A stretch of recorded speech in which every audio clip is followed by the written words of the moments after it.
ਹਵਾ ਲੱਦ ਲਓ, ਸਾਫ਼ ਰੱਖ ਦੇ ਤੇ ਇੱਥੇ ਅਸੀਂ ਨਾ ਇਹਨੂੰ ਮਲਟੀਪਰਪਸ ਲਈ ਯੂਜ਼ ਕਰਨਾ। ਇਹ ਖਾਲੀ ਰਸਤਾ ਸੀ, ਸਾਨੂੰ ਪਹਿਲਾਂ ਬੜਾ ਦੁਖਦਾ ਸੀਗਾ। ਅਸੀਂ ਲੱਖ ਰੁਪਏ ਇਨਵੈਸਟ ਕਰਕੇ ਆ ਇਧਰਲੇ ਜਿਹੜੇ ਜਾਨਵਰ ਦੀ ਸੈਗਮੈਂਟ ਖੜੀ ਕੀਤੀ ਸੀ। ਇੱਕ ਤਾਂ ਟੂਰਿਜ਼ਮ ਵਧਾਉਣ ਵਾਸਤੇ ਅੱਡੋ-ਅੱਡੀ ਤਰ੍ਹਾਂ ਦੇ ਜਾਨਵਰ ਹੈ ਤੇ ਰੇਅਰ ਬਰੀਡਾਂ ਨੇ। ਮੇਨ ਸਾਨੂੰ ਇਹਨਾਂ ਦਾ ਰੀਸਾਈਕਲਿੰਗ ਪਰਪਸ ਸੀ। ਰੀਸਾਈਕਲਿੰਗ ਤਾਂ ਅਸੀਂ ਗਾਵਾਂ ਮੱਝਾਂ ਤੋਂ ਵੀ ਕਰਾ ਸਕਦੇ ਸੀ, ਪਰ ਉਹਨਾਂ ਵਾਸਤੇ ਸਾਨੂੰ ਸਪੈਸ਼ਲ ਇੱਕ ਸ਼ੈੱਡ ਤਿਆਰ ਕਰਨਾ ਪੈਣਾ ਸੀ, ਇੱਕ ਸਪੈਸ਼ਲ ਬੰਦਾ ਰੱਖਣਾ ਪੈਣਾ ਸੀਗਾ ਤੇ ਉਹ ਸਾਰਾ ਦਿਨ ਇੱਥੇ ਹੀ ਰਿਹਾ ਕਰਨਾ ਸੀਗਾ। ਇਹਦੇ ਚ ਹੁਣ ਤਾਂ ਹੈ ਨਹੀਂ ਇਹ ਉਧਰ ਬੈਠਾ ਪਰ ਇਹਦੇ ਚ ਵਾਈਟ ਸੀਲ ਆਈ ਫਾਈਟਰ ਮੁਰਗਾ ਹੁੰਦਾ। ਇਹ ਆਪਣੇ ਪੰਜਾਬ ਚ ਬਹੁਤ ਘੱਟ ਮਿਲਦਾ ਹੈ। ਅੱਛਾ ਉਹ ਸੇ ਉਹ ਖੜਾ ਠਾ ਤੇ ਇਹਦੇ ਮਗਰਲੀ ਸਾਈਡ ਗੁਲਾਬ ਆ ਗਿਆ, ਉੱਪਰ ਅੰਗੂਰ ਕਵਰ ਕਰ ਦਿੰਦੇ ਆ। ਤੇ ਇਹਦੇ ਚ ਅਸੀਂ ਪਹਿਲਾਂ ਤਾਂ ਅੱਜ ਕੱਲ ਪਾਲਕ ਲਾਤੀ ਹੈ, ਪਾਲਕ ਤੋਂ ਬਾਅਦ ਸਰਦੀਆਂ ਚ ਗੰਢੇ ਲਾਵਾਂਗੇ, ਗੰਢੇ ਤੋਂ ਬਾਅਦ ਮੂੰਗਫਲੀ ਲਾਵਾਂਗੇ। ਸਾਲ ਚ 3 ਫਸਲਾਂ ਅਸੀਂ ਟੋਟਲ ਲੈਣੀਆਂ ਇਹਦੇ ਉੱਪਰੋਂ। ਤੇ ਇੱਕ ਉੱਪਰ ਆ ਗਈ, 3 ਇੱਥੇ ਆਈਆਂ, ਇੱਕ ਉੱਪਰ ਆ ਗਈ, ਇੱਕ ਮਗਰ ਗੁਲਾਬ ਆ ਗਿਆ। ਇਹ ਮੇਨ ਇਹਨਾਂ ਤੋਂ ਜਿਹੜੇ ਹੁਣ ਬਰੀਡ ਹੈ, ਬਰੀਡ ਵੀ ਇੱਥੇ ਇਹ ਅਸੀਂ ਪਹਿਲਾਂ ਖਾਲੀ ਛੱਡਤੇ ਸੀ ਤੇ ਸਾਡੇ ਕੋਲੇ ਉਦੋਂ ਜਿਹੜੀ ਮਨੀ ਦੀ ਸ਼ਾਰਟੇਜ ਸੀ ਤੇ ਅਸੀਂ ਕੱਲੇ ਇੰਨੇ 8-9 ਫੁੱਟੇ ਤਿਆਰ ਕਰ ਲਏ ਸੀ ਵੀ ਇਹ ਸੋਚਿਆ ਸੀ ਬਾਅਦ ਚ ਕਰ ਲਾਂਗੇ। ਹੁਣ ਬਾਅਦ ਚ ਇੱਥੇ ਅਸੀਂ ਸਾਡੇ ਸਪੈਦੇ ਡਿੱਗ ਪਿਗਲੇ ਖੇਤ ਤੇ ਅਸੀਂ ਤੋਂ ਕਟਾ ਕੇ ਫੱਟੀਆਂ ਤਿਆਰ ਕਰਾ ਲਈਆਂ। ਵੱਡੇ ਸੀ ਸਪੈਦੇ ਤੇ ਇੱਥੇ ਵਰਮੀ ਕੰਪੋਸਟ ਵਾਸਤੇ ਸਾਨੂੰ ਜਗ੍ਹਾ ਨਹੀਂ ਮਿਲਦੀ ਸੀ, ਅਸੀਂ ਇੱਥੇ ਆਇਆ ਐਡ ਕੇ ਤੇ ਇਹਨੂੰ ਇੱਥੇ ਸ਼ੁਰੂ ਕਰਤਾ। ਇਹ ਚ ਸਿਲਕੀ ਹੈ, ਇਹ ਵੀ ਬਹੁਤ ਰੀਅਰ ਬਰੀਡ ਆ, ਬਹੁਤ ਸੋਹਣੇ ਲੱਗਦੇ ਆ ਸਿਲਕੀ ਸੌਫਟ ਹੁੰਦੇ ਨੇ।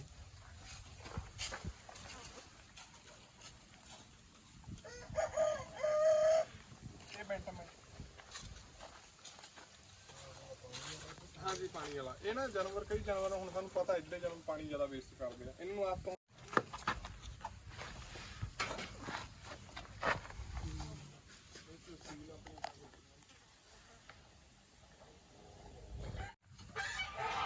ਬੜੀ ਹਰੇਵਾਈ ਘਾਹ ਦਾ ਖੁਸ਼ ਹੋ ਕੇ ਖਾਂਦੇ ਆ। ਸੁਬਾਹ ਜਿਹੜਾ ਤਰੇਲੇ ਜਾਂ ਘਾਹ ਹੁੰਦਾ ਇਹਦਾ ਬਹੁਤ ਵਧੀਆ ਪਾਣੀ ਪੀਣ ਰਹਿ ਜਾਂਦੇ। ਹਾਂਜੀ ਨਹੀਂ ਅੰਦਰ ਬਣਨੇ ਨਹੀਂ ਚੀਜ਼ਾਂ ਪਤਾ ਵੀ ਇਹਦਾ ਰਿਜ਼ਲਟ ਕੀ ਨਿਕਲਣਾ। ਕੁਦਰਤੀ ਖੇਤੀ ਤੋਂ ਨਹੀਂ ਪੈਸਾ ਕਮਾਉਣਾ, ਤੁਸੀਂ ਫੁੱਟਫਾਲ ਵਧਾਉਣਾ ਤੇ ਤੁਸੀਂ ਟੂਰਿਜ਼ਮ ਵੀ ਇੱਕ ਵਧੀਆ ਰਸਤਾ ਹੈ। ਤੇ ਅਸੀਂ ਟੂਰਿਜ਼ਮ ਤੇ ਫਿਰ ਪ੍ਰੀ ਵੈਡਿੰਗ ਦੇ ਇੱਥੇ 5000 ਰੁਪਇਆ ਫੀਸ ਰੱਖਤੀ ਤੇ ਅਸੀਂ ਜ਼ਰੂਰੀ ਨਹੀਂ 5000 ਹੀ ਲੈਣਾ, ਕੋਈ ਜਿੰਨੇ ਵੀ ਦਿੰਦਾ ਵਧੀਆ ਬੈਨੀਫਿਟ ਆ ਅਗਲੇ ਤੋਂ ਲੈ ਲਓ ਤੇ ਆਪਣਾ ਤਾਂ ਕੁਝ ਜਾਂਦਾ ਹੀ ਨਹੀਂ, ਅਗਲਾ ਆਉਂਦਾ ਮਸ਼ਹੂਰੀ ਤਾਂ ਹੁੰਦੀ। ਇੱਥੇ ਆ ਗਏ ਚਕੋਰ ਵਾਈਟ ਤੇ ਬਲੈਕ।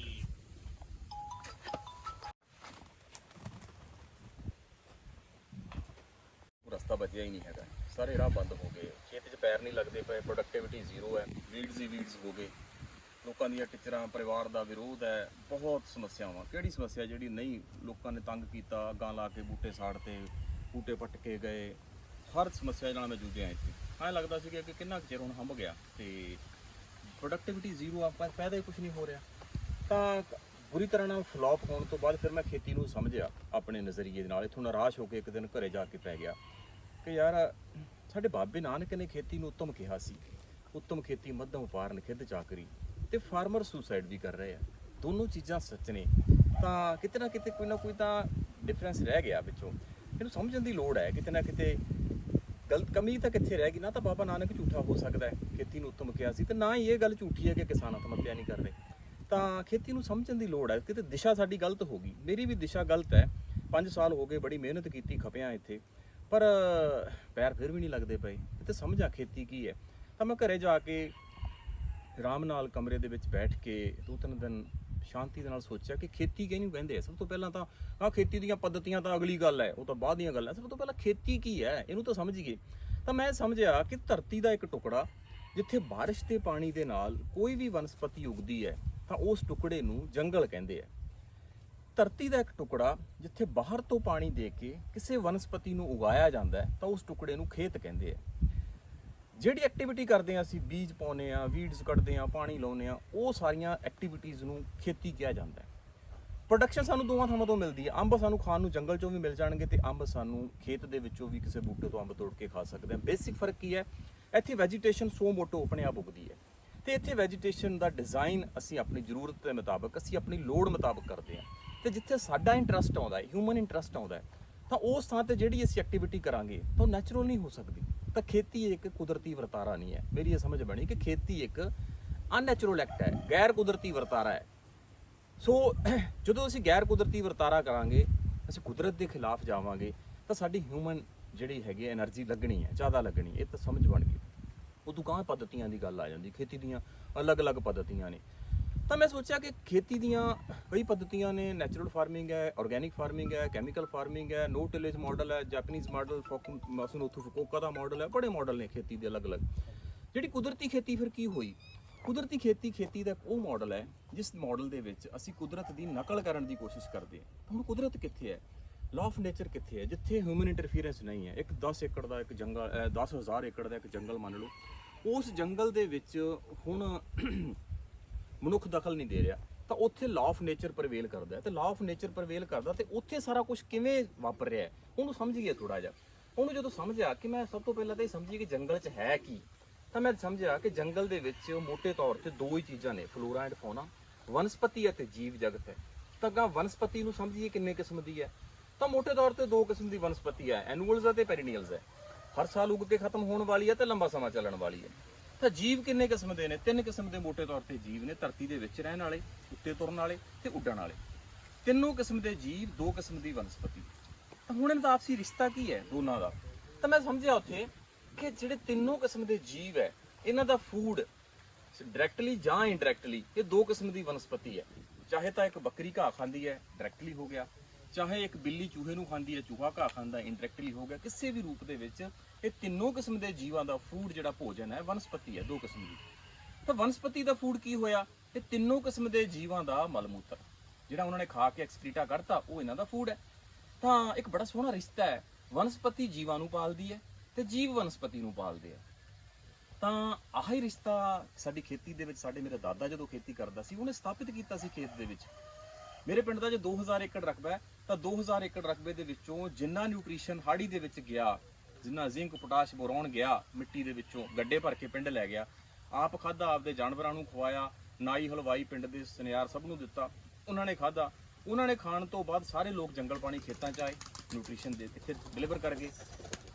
ਗਾਵਾਂ ਮੱਝਾਂ ਨੂੰ ਖਵਾਇਆ, ਉਹਨਾਂ ਦਾ ਮਲ ਮੂਤਰ ਦੇ ਰੂਪ ਦੇ ਵਿੱਚ ਉਹ ਸਾਰਾ ਵਾਪਸ ਰੂੜੀ ਦੇ ਰੂਪ ਦੇ ਵਿੱਚ ਇੱਥੇ ਖੇਤਾਂ ਦੇ ਵਿੱਚ ਆ ਗਿਆ। ਤਾਂ ਜੋ ਗਿਆ ਸੀ ਉਹ ਵਾਪਸ ਖੇਤਾਂ ਦੇ ਵਿੱਚ ਕੁਛ ਘਟ ਕੇ ਆ ਗਿਆ। ਜਿੰਨਾ ਕੁ ਕੰਜ਼ਿਊਮ ਕੀਤਾ ਉਹਨਾਂ ਜਾਨਵਰਾਂ ਨੇ ਉਹ ਵੀ ਅਲਟੀਮੇਟਲੀ ਇੱਥੇ ਹੀ ਆ ਗਿਆ। ਜਦੋਂ ਮਰ ਗਏ ਉਹਨਾਂ ਨੂੰ ਸਿਵਿਆਂ ਦੇ ਵਿੱਚ ਅੱਗ ਲਾਤੀ, ਰਾਖ ਦੇ ਰੂਪ 'ਚ ਰਹਿ ਗਿਆ, ਜਾਨਵਰ ਮਰ ਗਿਆ, ਮੱਝ ਗਾਂ ਮਰ ਗਈ, ਹੱਡਾ ਰੋੜੀ ਸਿੱਟਿਆਂ ਦਾ, ਕੁੱਤਿਆਂ ਨੇ ਖਾਦਾ, ਇੱਲਾਂ ਗਿਰਜਾਂ ਨੇ ਬਿੱਠਾਂ ਦਿੱਤੀਆਂ, ਉਹ ਵੀ ਵਾਪਸ ਨਿਊਟ੍ਰੀਸ਼ਨ ਇੱਥੇ ਰਿਹਾ। ਨਿਊਟ੍ਰੀਸ਼ਨ ਡਰੇਨ ਨਹੀਂ ਹੋਇਆ ਸਾਡੇ ਇਲਾਕੇ 'ਚੋਂ ਸੰਨ 65-70 ਤੱਕ। ਤਾਂ ਇਹੀ ਮਾਡਲ ਸੀ ਜੰਗਲ ਵਾਲਾ, ਵਨਸਪਤੀ ਜੀਵਾਂ ਨੂੰ ਪਾਲਦੀ ਸੀ ਤੇ ਜੀਵ ਵਨਸਪਤੀ ਨੂੰ ਪਾਲਦੀ ਸੀ। ਤਾਂ ਜਦੋਂ 70 ਦੇ ਵਿੱਚ ਸਾਡਾ ਮਾਡਲ ਐਗਰੀਕਲਚਰ ਦਾ ਚੇਂਜ ਹੋ ਗਿਆ ਤਾਂ ਸਭ ਕੁਝ ਵਿਨਾਸ਼ ਸ਼ੁਰੂ ਹੋਇਆ। ਤਾਂ ਫਿਰ ਡਰੇਨ ਸ਼ੁਰੂ ਹੋ ਗਈ, ਤਾਂ ਨਿਊਟ੍ਰੀਸ਼ਨ ਡਰੇਨੇਜ ਸ਼ੁਰੂ ਹੋਈ। ਤਾਂ ਇੱਥੋਂ ਹੁਣ ਜੇ ਮੈਂ 2000 ਦੀ ਗੱਲ ਕਰਾਂ, ਅੱਜ ਦੀ ਗੱਲ ਕਰ ਲਵਾਂ, ਤਾਂ ਜਿੰਨਾ ਨਿਊਟ੍ਰੀਸ਼ਨ ਪਿਆ ਹੈ ਸਾਡੇ ਪਿੰਡ ਦੇ 2000 ਏਕੜ ਰਕਬੇ ਦੇ ਵਿੱਚ, ਹਾੜੀ ਦੇ ਵਿੱਚ ਉਹ ਕਣਕ ਦੇ ਰੂਪ ਦੇ ਵਿੱਚ ਨਿਊਟ੍ਰੀਸ਼ਨ ਟਰਾਲੀਆਂ ਭਰ ਕੇ ਮੁਕਤਸਰ ਗਿਆ ਤੇ ਮੁਕਤਸਰ ਤੋਂ ਟ੍ਰੇਨ ਭਰ ਕੇ ਅਸੀਂ ਬਿਹਾਰ ਬੰਗਾਲ ਭੇਜਤਾ। ਤਾਂ ਪਿਛਲੇ 50 ਸਾਲਾਂ ਦੇ ਵਿੱਚ ਅਸੀਂ ਆਪਣੀ ਮਿੱਟੀ ਦੇ ਵਿੱਚੋਂ ਆਪਣਾ ਜ਼ਿੰਕ, ਬੋਰੋਨ, ਪੋਟਾਸ਼, ਮੈਗਨੀਸ਼ੀਅਮ ਸਾਰਾ ਕੁਝ ਕੱਢਤਾ। ਤਾਂ ਮਿੱਟੀ ਸਾਡੀ ਮਰ ਗਈ, ਸੋਇਲ ਦੇ ਵਿੱਚੋਂ ਸਭ ਕੁਝ ਕੱਢ ਲਿਆ ਸੀ, ਸੋਇਲ 'ਚ ਕੁਝ ਨਹੀਂ ਰਿਹਾ। ਟੌਪ 10 ਇੰਚ ਸੋਇਲ ਤਾਂ ਸਾਡੀ ਡੈਡ ਹੈ ਜਮਾਂ। ਤਾਂ ਹੁਣ ਇਸ ਸੋਇਲ ਦੇ ਵਿੱਚ ਉੱਗਿਆ ਹੋਇਆ ਚਾਹੇ ਬਰੋਕਲੀ ਖਾ ਲਓ ਤੇ ਚਾਹੇ ਖੀਰਾ ਖਾ ਲਓ ਤੇ ਜੋ ਮਰਜ਼ੀ ਖਾ ਲਓ, ਲੈਣਾ ਤਾਂ ਉਹਨੇ ਮਿੱਟੀ 'ਚੋਂ ਹੀ ਲੈਣਾ, ਤਾਂ ਮਿੱਟੀ 'ਚੋਂ ਹੀ ਹੈ। ਤਾਂ ਮਿੱਟੀ 'ਚ ਹੀ ਕੁਝ ਨਹੀਂ ਹੈਗਾ, ਤਾਂ ਮਿੱਟੀ ਮਾਰਤੀ ਅਸੀਂ। ਤਾਂ ਫਿਰ ਜਦੋਂ ਸਮਝ ਲੱਗੀ ਸਾਰੀ ਕਿ ਖੇਤੀ ਤਾਂ ਇੱਕ ਵਿਵਸਥਾ ਦੀ ਸਿਰਜਣਾ ਹੈ, ਉਹ ਵਿਵਸਥਾ ਜਿਸ ਵਿਵਸਥਾ ਦੇ ਵਿੱਚ ਵਨਸਪਤੀ ਅਤੇ ਜੀਵਾਂ ਨੂੰ ਇੱਕ ਦੂਸਰੇ ਦੇ ਪੂਰਕ ਦੇ ਰੂਪ ਦੇ ਵਿੱਚ ਸਥਾਪਿਤ ਕਰਨਾ ਹੈ, ਤਾਂ ਉਹ ਸਥਾਪਤੀ ਤੇ ਸਮਾਂ ਲੱਗਣਾ ਹੈ। ਤਾਂ ਉਹ 5 ਚੀਜ਼ਾਂ ਨੇ। ਅਸੀਂ ਡਾਕਟਰ ਪਹਿਲਾਂ ਉਹਨੂੰ ਯਾਦ ਕਰਦੇ, ਉਹਦੇ ਨਾਮ ਦੇ ਨਾਲ ਇੱਕ ਕੋਟੇਸ਼ਨ ਲਿਖਦੇ ਹੈਗੇ ਆ ਕਿ ਜ਼ਮੀਨ ਉੱਪਰ ਮਹਿਜ ਫਸਲਾਂ ਬੀਜਣਾ ਖੇਤੀ ਨਹੀਂ, ਜ਼ਮੀਨ ਉੱਪਰ ਮਹਿਜ ਫਸਲਾਂ ਬੀਜਣਾ ਖੇਤੀ ਨਹੀਂ, ਖੇਤੀ ਤਾਂ ਇੱਕ ਵਿਲੱਖਣ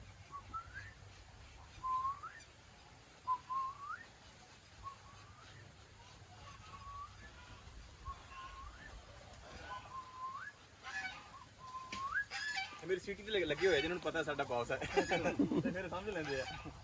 ਤਾਂ ਖੇਤੀ ਜ਼ਮੀਨ ਉੱਪਰ ਮਹਿਜ ਫਸਲਾਂ ਬੀਜਣਾ ਖੇਤੀ ਨਹੀਂ, ਖੇਤੀ ਤਾਂ ਇੱਕ ਯੂਨੀਕ ਕੰਪੋਜੀਸ਼ਨ ਹੈ, ਇੱਕ ਵਿਲੱਖਣ ਸੁਮੇਲ ਹੈ 5 ਚੀਜ਼ਾਂ ਦਾ। ਕਿਹਦਾ?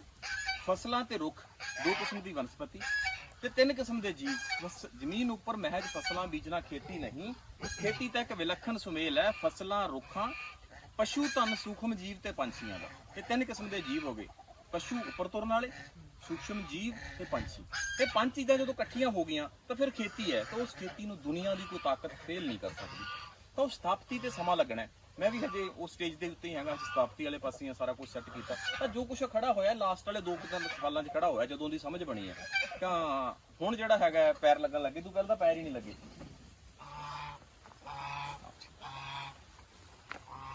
ਗੰਨੇ 'ਚ ਬਹੁਤ ਘਾਹ ਖੜਾ ਤੁਹਾਨੂੰ ਦਿਖਦਾ ਹੋਣਾ, ਹੋਰ ਬੜੇ ਥਾਂ ਤੇ ਘਾਹ ਹੀ ਘਾਹ ਸਾਡੇ ਹੁੰਦਾ। ਤੋਂ ਅਸੀਂ ਘਾਹ ਕੱਟ ਲਿਆ, ਕੱਟ ਕੇ ਟੋਕੇ ਵਿੱਚ ਦੀ ਟਪਾ ਲਿਆ, ਕੁਤਰ ਕੇ ਲਿਆ ਕੇ ਇਹਨਾਂ ਨੂੰ ਸਿੱਟਤਾ। ਇਹਨਾਂ ਨੇ ਸਾਰਿਆਂ ਨੇ ਖਾ ਲੈਣਾ, ਖਾ ਲਿਆ ਤਾਂ ਹੁਣ ਵਨਸਪਤੀ ਨੇ ਜੀਵਾਂ ਨੂੰ ਪਾਲਤਾ, ਤੇ ਜੀਵਾਂ ਨੇ ਕਰਨੀਆਂ ਬਿੱਠਾਂ। ਇਹਨਾਂ ਦੀਆਂ ਬਿੱਠਾਂ ਨੂੰ ਇਕੱਠੇ ਕਰਕੇ ਅਸੀਂ ਕੰਪੋਸਟ ਬਣਾ ਲਈ, ਤੇ ਕੰਪੋਸਟ ਦੇ ਨਾਲ ਅਸੀਂ ਜਿਹੜੀ ਸਾਡੀ ਰਿਕੁਆਇਰਡ ਵਨਸਪਤੀ ਹੈ ਉਹ ਪਾਲ ਲਈ ਅਸੀਂ। ਤੇ ਇੱਕ ਮੈਂ ਹੁਣ ਸਾਰਾ ਪੈਟਰਨ ਵੀ ਚੇਂਜ ਕੀਤਾ, ਕ੍ਰੌਪਿੰਗ ਪੈਟਰਨ ਦੀ, ਕਿ ਮੈਂ ਹੁਣ ਫਸਲ ਬੰਦ ਕਰਤੀ ਸੌਣੀ ਦੀ ਫਸਲ ਲੈਣੀ। ਸੌਣੀ ਦੀ ਫਸਲ ਲੈਣ ਦੇ ਨਾਲ ਜਿਹੜਾ ਹੈਗਾ ਇਕਨੋਮਿਕਲੀ ਉਹਦੀ ਮੈਂ ਕੈਲਕੂਲੇਸ਼ਨ ਕਰੀਏ 300 ਦੇ ਹਿਸਾਬ ਨਾਲ ਜਿਹੜਾ ਹੈਗਾ 90,000 ਦਾ ਤੇਲ, 25,000 ਦੀ ਰੁਪਇਆ ਤੁਹਾਨੂੰ ਛੱਡ ਜਾਵੇ ਕਿੱਲਾ, ਤਾਂ ਫਿਰ ਸਬਰ ਤਾਂ ਹੈ ਹੀ ਨਹੀਂ।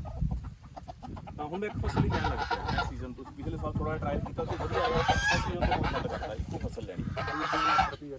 ਹਾਂ ਦੂਜਾ ਨਹੀਂ ਛੱਡਦਾ, ਉਹਦੇ ਉੱਤੇ ਖਰਚੇ ਕੱਢ ਕੇ ਤੁਸੀਂ ਵੇਖਣ ਨੂੰ ਤਾਂ ਬੜਾ ਸੋਹਣਾ ਲੱਗਦਾ ਸਾਨੂੰ। ਇੱਕ ਵਾਰੀ ਸਾਨੂੰ ਆਉਂਦਾ ਝੋਨਾ ਬਹੁਤ ਵਾਰ ਤੇ ਜਦੋਂ ਅਸੀਂ ਲਾਲਾ ਜੀ ਨਾਲ ਸਾਰਾ ਦਾ ਹਿਸਾਬ ਕਰਦੇ ਤਾਂ ਸਾਰਾ ਕੁਝ ਵਾਪਸੀ ਨਿਕਲ ਜਾਂਦਾ।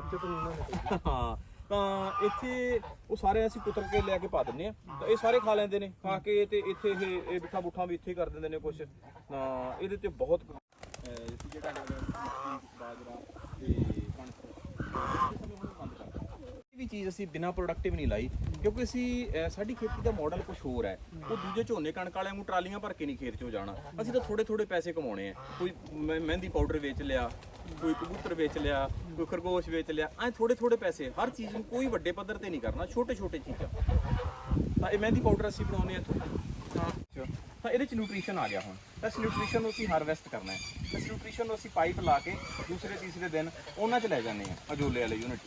ਉੱਥੋਂ ਅਸੀਂ ਅਜੋਲਾ ਗਰੋ ਕਰ ਲੈਂਦੇ ਆ, ਤੇ ਜੀਵਾਂ ਨੇ ਵਨਸਪਤੀ ਨੂੰ ਪਾਲਤਾ। ਉਹ ਵਨਸਪਤੀ ਹੈ ਅਜੋਲਾ, ਤੇ ਉਹਦੇ ਵਿੱਚ ਜਿਹੜਾ ਹੈਗਾ ਉਹ ਚੱਕ ਕੇ ਫਿਰ ਇਹਨਾਂ ਜਾਨਵਰਾਂ ਨੂੰ ਪਾਤਾ, ਤੇ ਵਨਸਪਤੀ ਨੇ ਜੀਵ ਪਾਲਤੇ। ਸਾਰੀ ਆਪਣਾ ਦੁਨੀਆ ਦੇ ਉੱਪਰ ਇਹੀ ਹੈ ਚੱਲ ਰਿਹਾ ਪ੍ਰਿੰਸੀਪਲ। ਤਾਂ ਵਨਸਪਤੀ ਜੀਵਾਂ ਨੂੰ ਪਾਲਦੀ ਹੈ, ਜੀਵ ਵਨਸਪਤੀ ਨੂੰ ਪਾਲਦੇ ਆ।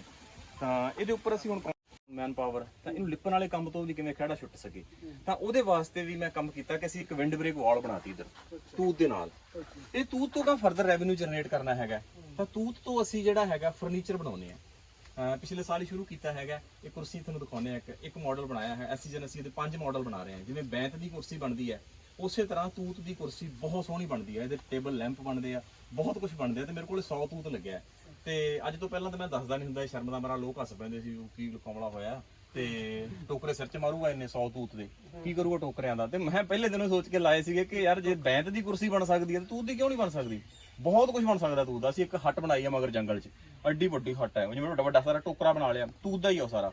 ਤੇ ਤੂਤ ਤੋਂ ਬਹੁਤ ਕੁਝ ਬਣ ਸਕਦਾ ਹੈ। 100 ਤੂਤ ਹੈ, ਤੇ ਮੈਨੂੰ ਲੱਗਦਾ ਮੇਰੇ 2 ਸਾਲਾਂ ਤੇ ਕਰਨਾ, ਮੈਨੂੰ ਐਂ ਲੱਗੂਗਾ ਮੇਰੀ ਖੇਤੀ ਖੂਤੀ ਬੋਨਸ ਹੈ। ਤੇ ਤੂਤ ਨੇ ਨਜ਼ਾਰੇ ਲਿਆ ਦੇਣੇ ਇਕੱਲੇ ਨੇ, ਇੰਨਾ ਕੁਝ ਬਣ ਜਾਣਾ। ਇਹਦੀ ਕੁਰਸੀ ਏਡੀ ਕਮਾਲ ਦੀ ਕੁਰਸੀ ਬਣਦੀ ਹੈ। ਇਹਦੇ ਵਿੱਚ ਜਿਹੜਾ ਹੈਗਾ ਜੀ ਸਾਡੇ ਖੇਤੀ ਦੇ ਸਾਧਨ ਨੇ, ਛੋਟੇ ਮਸ਼ੀਨਰੀ ਹੈ। ਬਾਹਲੀ ਵੱਡੀ ਮਸ਼ੀਨਰੀ ਹੈ ਨਹੀਂ, ਤੁਸੀਂ ਮੇਰੇ ਖੇਤ 'ਚ ਦੇਖੋਗੇ।